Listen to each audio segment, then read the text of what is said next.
დღეს ორ მნიშვნელოვან კითხვას მინდა გავცე პასუხი და დეტალურად, რომ ყველასთვის გასაგები იყოს რაში არის საქმე. პირველი, ვერ იგუა სუპინატორი საკმაოდ ძვირია ყველა გადაყარებული.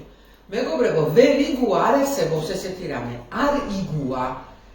ვინაიდან სუპინატორს ბატად მოსარგებად მისაჩვევად 1 კვირის განმავლობაში, 10 დღის განმავლობაში და იმ შემთხვევაში თუ უჭირს ადამიანს აბავშვებობა, კეთდება კორექცია.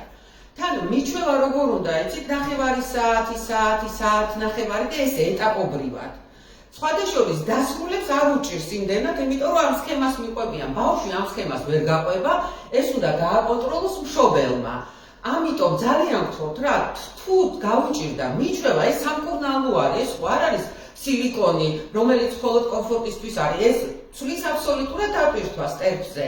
ეცადეთ ეტაპობრივად მიაჩვიოთ. ეხლა ნამდვილად ინდივიდუალური სუპინატორი არ არის თაროზე დასადები.